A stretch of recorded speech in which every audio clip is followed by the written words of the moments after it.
Welcome. I'm Tammy Grimes. It is said that perfection is the pursuit of sweetness and light. The pursuit. Is that because the capture itself is impossible? Since the dim and misty dawn of history, man has tried to create a perfect world. So far, it has eluded him. And perhaps it's just as well. After all, if everyone were to be perfect, how could we tolerate each other? Why should I want to kill you? Because I'm the enemy. Enemy? Until 10 seconds ago, we never knew each other existed. But each of us is fighting for our planet. True, but I am sick of fighting for my planet. I'd like to fight for me. Wouldn't you like to fight for you? I don't understand. Your ship, my ship. Between us, we have enough firepower to destroy the universe. Why don't we take over?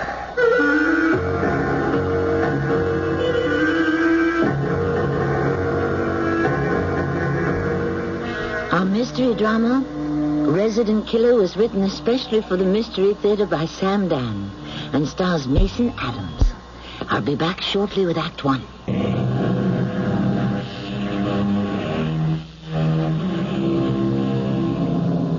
I know a dramatist who has been appointed playwright in residence at a large university. Painters in residence, composers in residence, sculptors, novelists, philosophers. The list keeps increasing. And as our civilization becomes more and more complex, who knows what other specialists may be in demand for residence. Not just for the colleges, but for society itself. The time is 2498. 500 years into the future. Have there been many changes? Of course. Think of what has taken place over the past 5 centuries. George Barrows is having breakfast with his wife. At least that hasn't changed. I'm told Bill Douglas has been named commander of the fleet. You have the seniority. The council thinks he's more qualified. But everyone knows you're better. You're beginning to sound competitive. But this is a matter of simple justice. Justice, my darling, is never simple. Oh, well, now I have to go. Where? I mean, isn't this your 4-day leave? Yeah, I have to go to the port. Yes? Yeah, there are things I have to tend to on the ship. Such as? Very technical. Well, you could put it on the simplifier for me. It's quite boring. I know where you're going. Teddy's gym. Why did you lie to me? Because the idea of Teddy's distresses you. You see how dangerous this has become. Now, Ella, it was just an innocent little... No, you claim it's all innocent. Well, perhaps it begins that way. But the fact is, you've told me a lie. And from a lie, where? Teddy's gym is wrong. You know that. Darling, I only go there for exercise. No, you don't. You go there to fight. Ella, that isn't why... You stand opposite another human being, and each of you tries to hit the other, to hurt the other. No. It's just a trial of skill. Do you strike hard blows?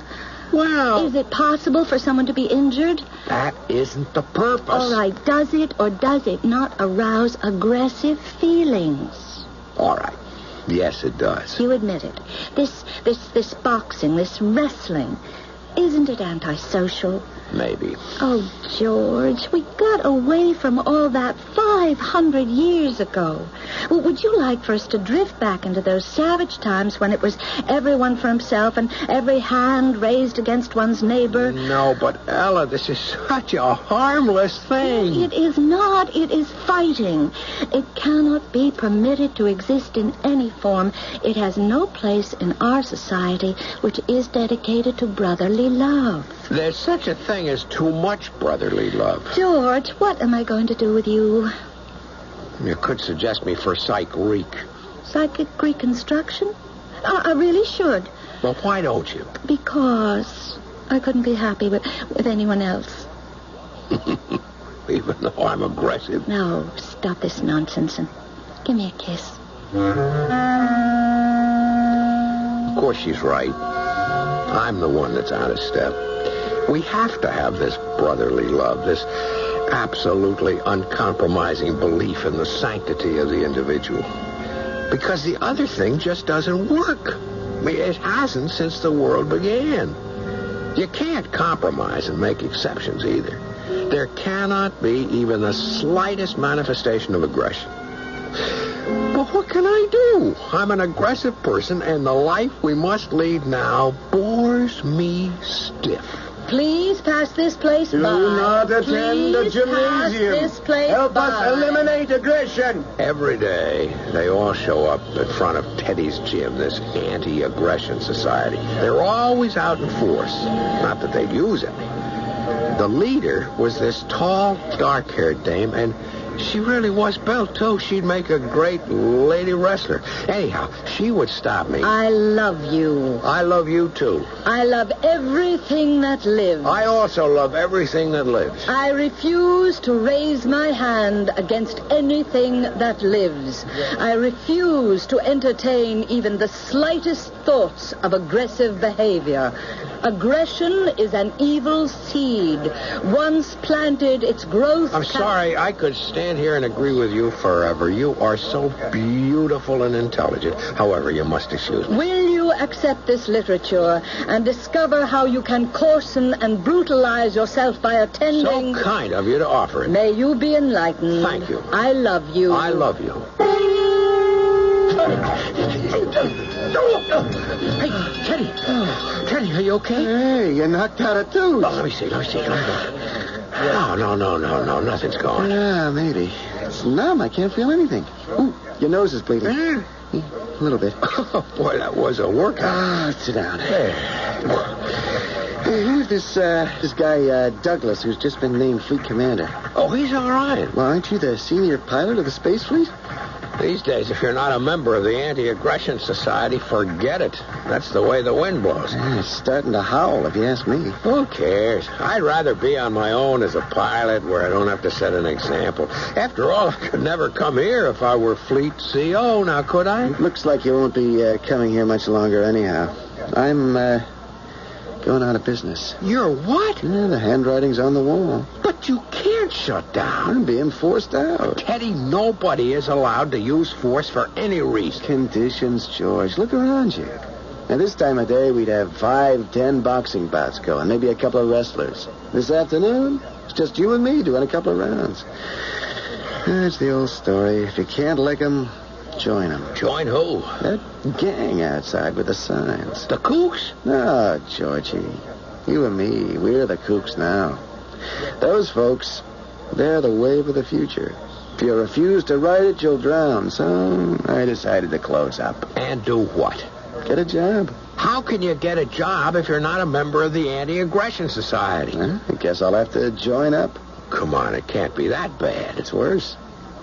Georgie, I got a kid in school. She's ashamed of me. But how can you join? You don't believe in that stuff. I will soon. I signed up for psychic reconstruction. You're gonna be psych-re? It's the only way you can get along in this world, George. Yeah, well, who says this is the only world there is? I'm afraid it is the only world. The other planets in our solar system, and I pass them by all the time on routine weather reconnaissance, but I couldn't live on any of them. I mean, they're too hot, too cold, too wet, too dry. I mean, there's life. There's so many different kinds of life, but none of it's like ours. So what was I to do? Soon I'd be the only aggressive person left on Earth. I'd be considered peculiar, alien. Teddy was right. If you can't lick 'em, join 'em. I came home and I told Ella. She burst into tears. George. Oh, George, I'm so happy. You're doing it for me. Sure. Well, you'll develop an entirely new and exciting perspective on life. Exciting? A change in your entire psychological outlook. As you undergo psychic reconstruction, every last vestige of aggression will leave you. You'll know a new calm, an inner peace, a deep love for every living creature. Okay. Lead me to Oh, it. you won't be sorry. Look, you say you love me. I do love you. But once I get brainwashed... What isn't brainwashing? I'll be the same as everyone else. I'll always love you. I hope so. And so I shaped up at Psych Reek. Although here you had to say psychic reconstruction. The president himself was in charge. We are gathered here to talk about love. Love for our fellow man. Love that can only exist when there is no envy, no competition, no aggression. Now, to many of you, this may sound dull and boring. Yet, what is the alternative? Hasn't history demonstrated that aggression in any form, no matter how slight or small or seemingly innocent, must eventually inflame passions that will ultimately rage out of control? And so forth and so on, even in our sleep. They ran wires into us, and you'd keep hearing the message. You would begin to feel it in your blood, your nerves, the marrow of your bones.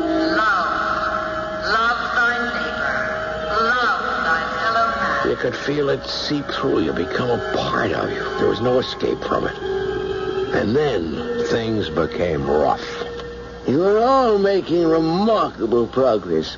I especially wish to commend Pilot George Barrows and Mr. Teddy Thorstadt.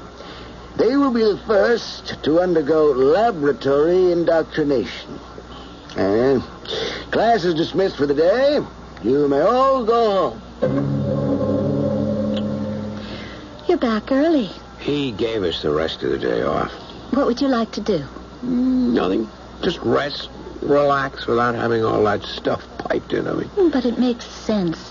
Wonderful sense. Sure. Soon you'll believe it. I even believe it now. It's just that I don't like it. Why not? Because it's against human nature.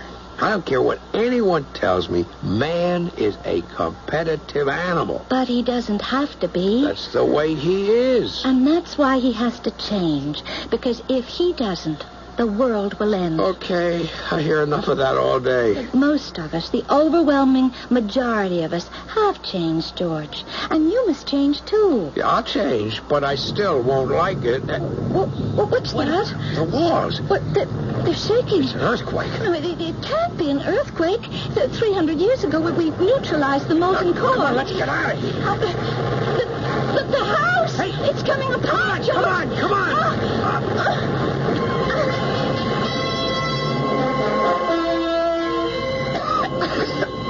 Are you all right?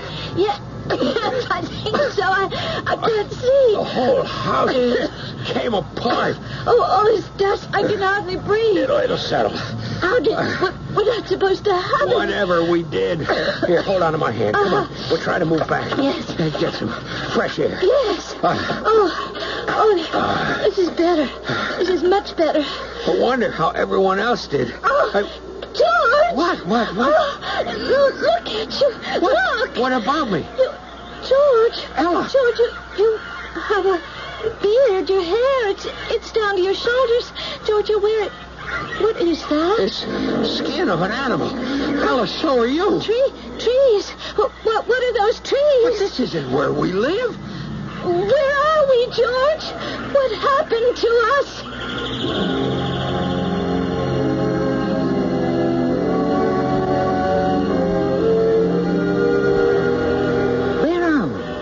What happened to us? Here you have a married couple happily living in a luxurious home of the far distant future. Suddenly, without warning, they find themselves Stone Age savages in the midst of a jungle. What happened, and perhaps even why it happened, are the problems we shall address in Act 2 shortly.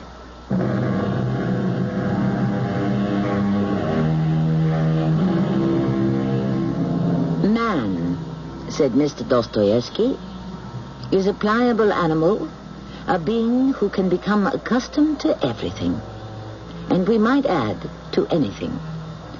While this may be one of man's greatest strengths, it can also prove to be his fatal weakness. It's one thing to adapt to the rigors of the physical environment. But it is something else to compromise with the demands of morality or immorality. George, what happened to us? Where are we? I don't know, Ella. Someone's coming. What? Hey, he's dressed just as we are. Who? Oh, it's Teddy Forster. Hey, Teddy, what is this? How did we get here? Do you know? Come here, Ella. What? I want you, Ella. What are you saying? I've always wanted you, and I am going to have you. What? Teddy, what has come over you? I'm taking Ella. What A minute. I have something to say about this. You have nothing to say now. You shut your mouth. What do you think you're doing? You want to fight me for her? Yeah. Come on!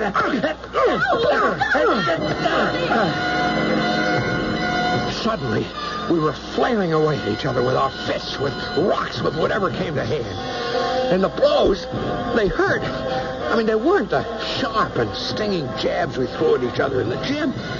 These were meant to disable, even to kill. Suddenly, something flashed in Teddy's hand. I saw the knife blade too late. There was an agonizing pain as it bit into me, a paralyzing pain. All I could hear was Ella's voice in the distance, filled with terror. George, help me. George, help me. And then, there was nothing. There was nothing. I'm dead, I said to myself. I'm dead. But I wasn't. There was Teddy coming at me, sword in hand. I knew it was Teddy, even though the visor of his helmet covered his face. And there was the fight raging all around me, the fight for the castle. And I could hear Teddy shouting, "Yield! Yield! Never! Burn it! Down to the ground! No quarter! No prisoners! Put them all to the sword!" They're afire, my lord! The castle's afire! And suddenly, we were in the midst of a holocaust. And there was the terrible noise of the walls collapsing as the burning castle fell in on us all. Once again, there was nothing. Now I'm dead, I said. Now. But I wasn't. Once again, a field of battle and men fighting and falling. And suddenly, I was high in the sky aboard some primitive aircraft. I was releasing ancient bombs, and they were falling on a city which was in flames beneath me. Whether I was the killer or the one being killed, the agony was always the same. I drifted in and out of one massacre, one slaughter after another. I'd known of these things. I had read books. I had seen pictures and tapes. But they existed merely as abstract ideas. And now they were happening to me. My suffering was real. It was unbearable. I couldn't stand it anymore. Stop it! Stop it! Stop! Only you can stop it, George Sparrow. Only you. How? How? Tell me how. Stamp out the corrupt seed of aggression before it flowers into a fatal and poisonous plant. Destroy it. Can you do it? Yes! Yes! Finally. Oh, finally, it was burned out of me. All thoughts of striving, competing, fighting, aggression. Something had come over me. I was a different human being in so many ways. I'd even become rather quiet. Shy. You want to stay home? Again? Yes, Well, this is something new. we might listen to some music. That is, if it pleases you. I didn't know you liked to sit and listen to music. You're not at all the way you were. How was I? You mean you don't remember? It's better this way. Won't you agree? Yes, but it's not as exciting. You mean as dangerous? George, you're so different. Of course. I've been psychologically reconstructed. And I want to be perfect. No. What is it, Ella? Well, the thought of perfection, it frightens me. Are you saying we shouldn't strive for it? Well, yes, strive, but I hope we never achieve it, George. How dull that would be. How do you know? I look at you. You're perfect. You don't have a single angry or envious or destructive thought in your head. Did you like me better the other way? You were more fun. You haven't answered the question. Well, one time I had feelings of aggression, and I went through the same psych week. And you changed. But I didn't become a fanatic. Is that what I am now? No, George, it's just... But it must be complete, Ella, all the way. A single tiny misstep and we can revert to barbarism. You know why you married me. I fell in love with you. Why? Because I was different. You believed in perfection in theory. But in practice, perfection is so hard to live with. Secretly, you longed to be aggressive, but you were afraid to express it. That isn't true. And while you made a strong outward show of disapproval toward my aggression, you would get a vicarious thrill out of it. I didn't. You would lecture me on how savage and socially destructive it was for me to go to Teddy's gym. Only because there were times when you longed to go there yourself. But that isn't true. I admit it, my darling. Well, is it so terrible to want to be just a little aggressive once in a while? Oh, yes, I suppose it is. We must be perfect or we fall back into the pit. You must try, Ella. Constantly. Oh, I'll try. I'll try, George. You wish to resign from the space fleet? Mr. President, I have found my life's work. I wish to teach. A most commendable desire, Pilot Barrows. Is my resignation accepted, sir? Commander Douglas is dead. Dead? In space. How? Excuse me. The Douglas tapes, if you please. Yes, Mr. President. Watch the screen, Pilot Barrows. Where is this? Space. I don't see any familiar signs. This is not in our galaxy, or even our universe. It's far beyond any area you've ever been requested to patrol. But why? What was he supposed to be doing? His mission was to intercept any alien invaders. Intercept? What does that mean? Kill. Kill? How could Commander Douglas, a dedicated member of the Anti-Aggression Society, kill? And how can you, our president, calmly sit here and tell me? Listen. The voice tape of Commander Douglas. Douglas to base. Alien ship.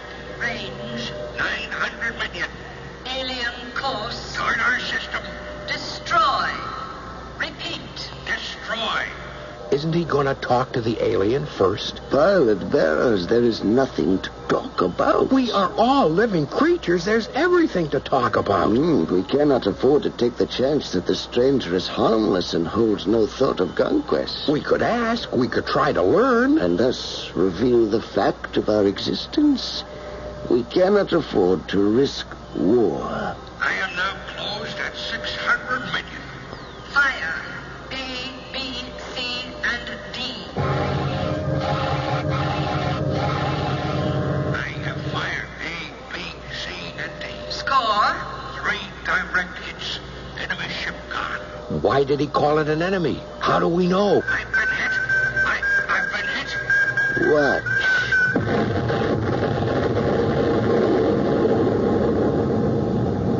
The ship. It blew up. He and the alien opened fire at the same time. And now, Douglas must be replaced. By you. Me? No, sir, I cannot kill. It goes against every moral and ethical... You cannot kill because killing has been programmed out of you. You can be reprogrammed. Why me? You are the most skilled of all our pilots. All this time, I thought Douglas was a true lover of all living things. But he was only playing a role. And you, our great humanitarian president, you're hypocrites, the pack of you. It's an unfortunate but necessary hypocrisy. Don't try that on me. What would you have? A return to the past? To a planet armed to the teeth? A planet that accepted killing as the only means of preserving itself? This way, one man, and one man alone, roams the distant reaches of space. One man alone is armed. One man alone protects. But it isn't one man. You're in on it. The base coordinator, the technicians who service the ship. It's a small but highly trusted group. The base coordinator. That voice, I heard it before. She's the leader of the Anti-Aggression Society. We must have a killer. It's the price we pay. I don't want to be that killer. I don't want to be president either. I don't want the responsibility and the heartache. I want to be like everybody else and think happy, heartwarming thoughts. I don't want to be haunted by the knowledge of the dark side, but I am the most qualified. I will not be the killer. You will, because you are the most qualified. Every society needs a killer. One who is authorized to commit murder to preserve the rest of us. There must be an alternative. Oh, there is. We can submit to invasion, to be conquered, destroyed, enslaved. At least that way there'll be no blood on our hands. We will be free of guilt. And you're willing to accept that? Am I the only pilot? You're the most trustworthy. We're placing our fate in your hands. We are giving you the power no one else in the world possesses. The ability to destroy us. How do you know I won't do it one day? Well, we don't. But it's the chance we must take.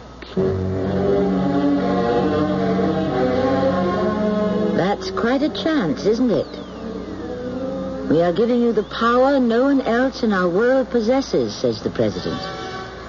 What was it that Lord Acton said about power? Ah, yes. Power corrupts, and absolute power corrupts absolutely. It seems to be the rule, judging from history. But all rules have exceptions. Or do they? The answer lies in Act 3 shortly.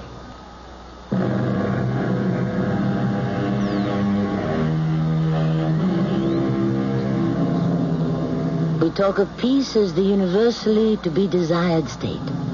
How we long for peace. And yet we must be aware that we have never truly known it. Throughout history, what we have had at best was some relatively quiet intervals between wars. What must we do to achieve true peace? Our ancestors couldn't find the answer. We ourselves are perplexed. And in the world of the future, it appears so far that they haven't had much luck with the problem either. But I have been programmed against it. I cannot kill. You will be reprogrammed. As you might imagine, there was considerable discussion back and forth on ethics and morals, means and ends. But it all boiled down to that one word that usually carries the day: necessity. So finally, I agreed to being reprogrammed. And who do you think my psych-reek was for this deal? None other than the leader of the Anti-Aggression Society herself. Say, the last time I saw you, you were picketing Teddy's gym. Let us confine ourselves to the subject at hand. You remember? May I ask you not to patronize this establishment? Not to coarsen and brutalize yourself? Pay attention. I don't like this any more than you do, but it has to be done for the good of society. Now, say it over and over again. Aggression is a normal, natural, and innate part of man. But I wasn't going to make it easy for them. I really believed what I had been programmed to believe about the sanctity of life. I didn't want to give it up. Besides, if I could hold on to that belief, they would have to give up on me and choose someone else. I could lead my own life.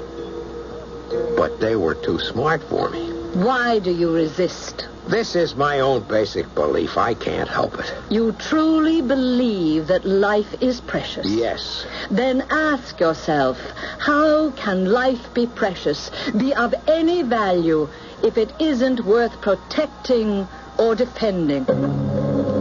Suddenly, they had found it. The question that could get beneath my skin. The question I couldn't answer to my own satisfaction. I kept hearing that question day and night. How can life be precious if it isn't worth protecting? And like a house of cards, my defenses collapsed. Suddenly, I had no more objections. I was ready for my very first seek and kill mission. Perhaps before I could return, I would have to take a life. Now, could I actually do it? Don't worry about it. Don't worry about it. I'll give you the order to fire. Why should you give the order? So you can have someone to share the guilt. Board your ship.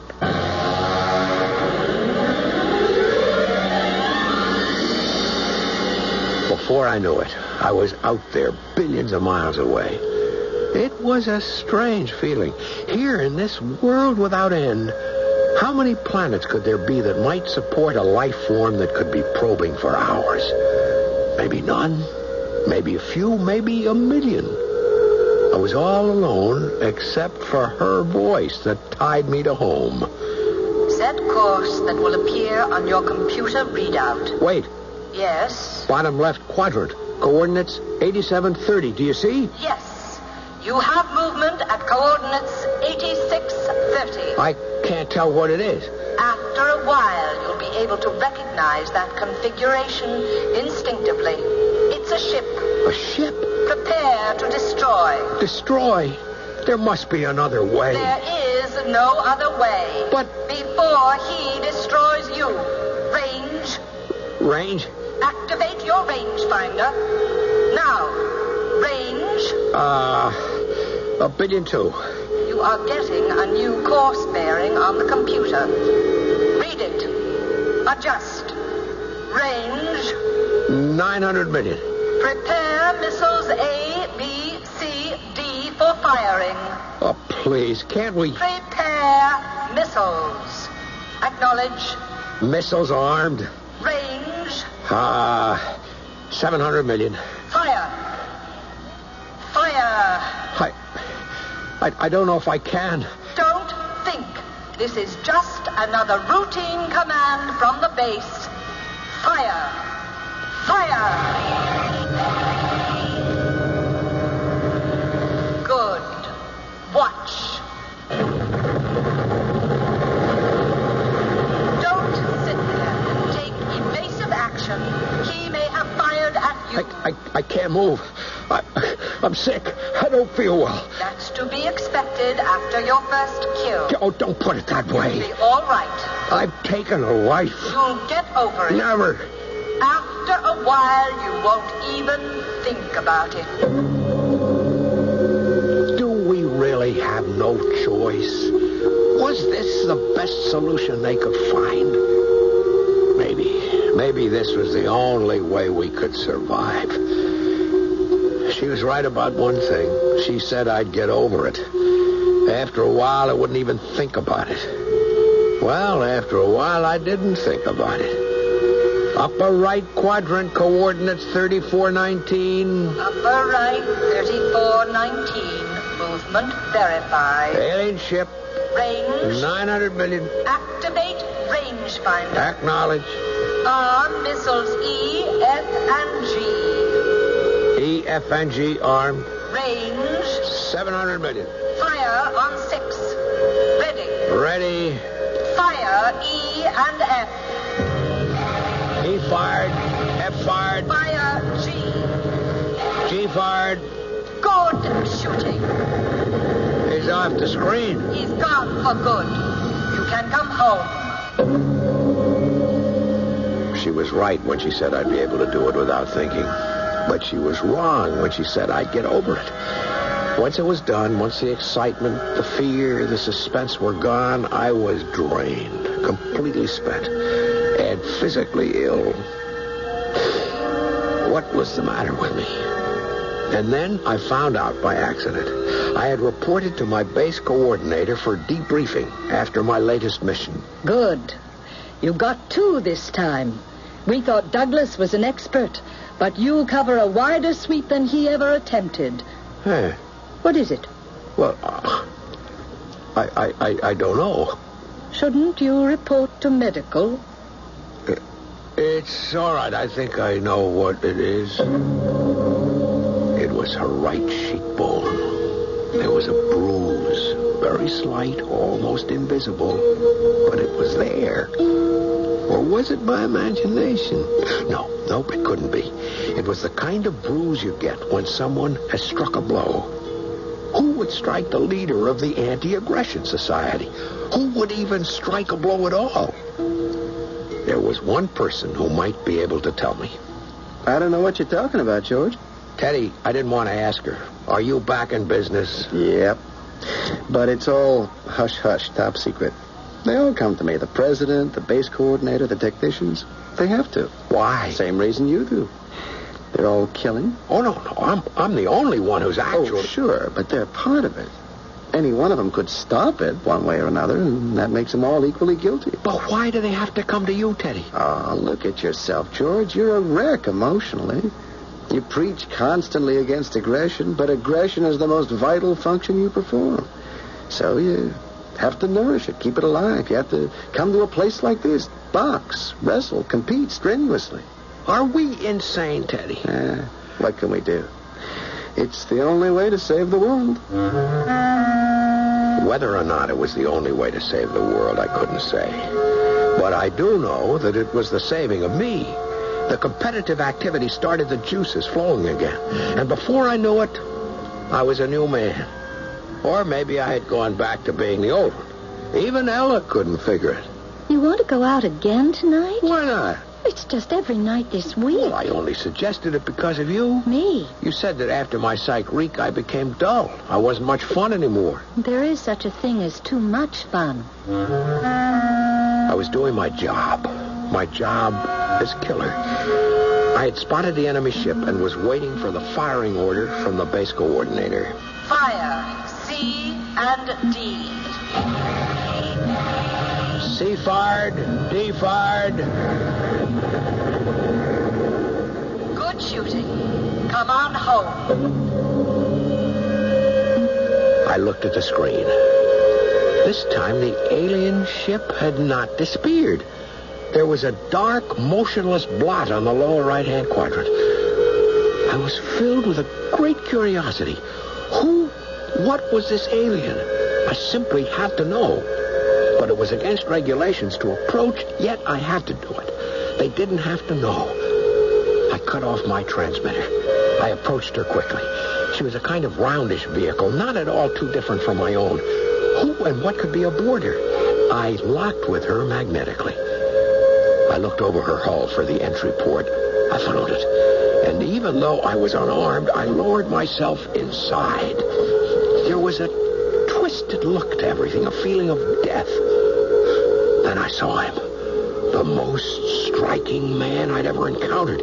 Raven black hair and deep green eyes. Wearing a tunic. There was a tiny trickle of blood on his forehead. You are the one Yes. who... I disabled your ship. You destroyed it.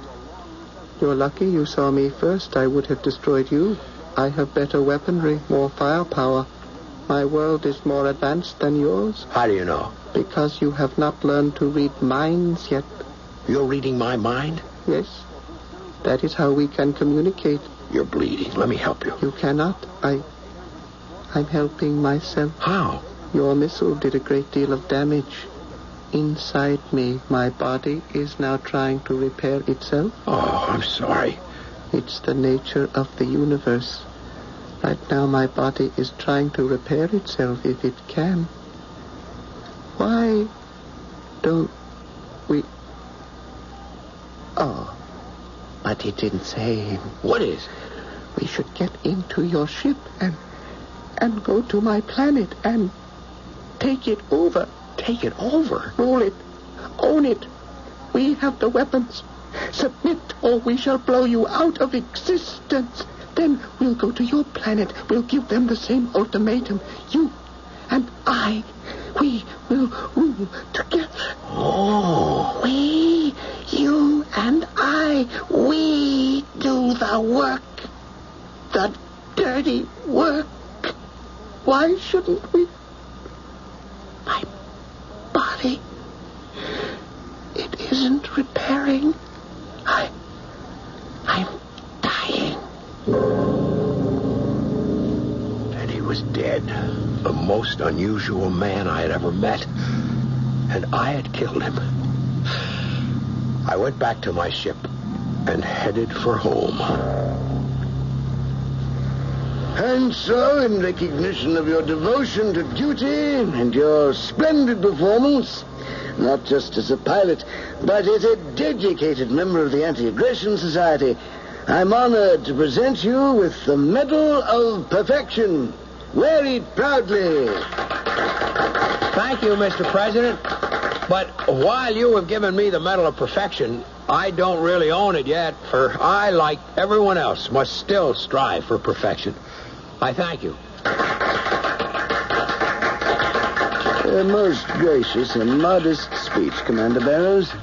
Mr. President, do you remember when you posted me into my present assignment? I had asked you a question. Yes, I remember. Yes, I had asked, since you are giving me the power to destroy the world, how do you know I won't do it one day? Yes. And do you remember my answer? That's the chance we must take. None of us really knows the answer. Not yet. This unknown, magnificent man I murdered, he didn't know the answer either.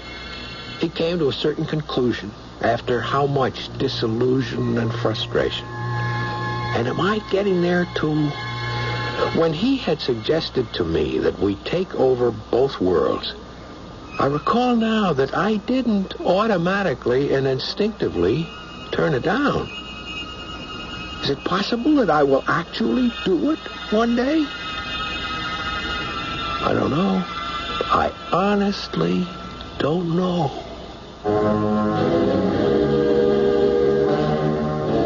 But he's thinking about it. And once you begin to flirt with a dangerous idea, it's like flirting with a dangerous woman. One thing leads to another, and before you know it, well, I shall return shortly with another insight into our story.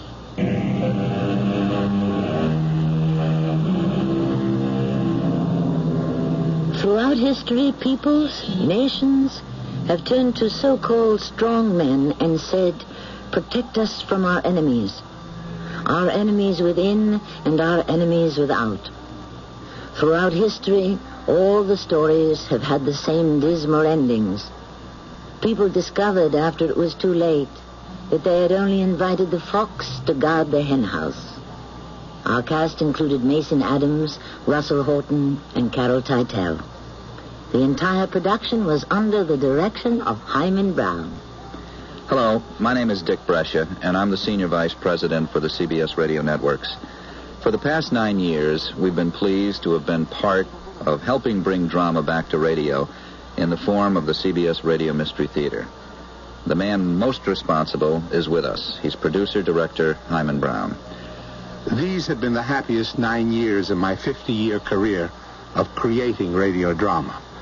The response to all that we've been doing has been most joyous. The theater of the imagination once again became a vital part of all that radio is and can be. Unhappily, this broadcast marks the end of the CBS Radio Mystery Theater as part of the network's schedule. After 3,000 broadcasts, we hope we leave you with many fond memories. I want to say thank you to you, our listeners, to CBS, and the station you're listening to for the support and encouragement. And most of all, to the hundreds of talented writers, actors, and technicians who've helped stretch our imaginations. I hasten to assure you that although this series draws its final curtain, radio drama lives. Until we meet again, and we will, thank you. Good night. Pleasant dreams.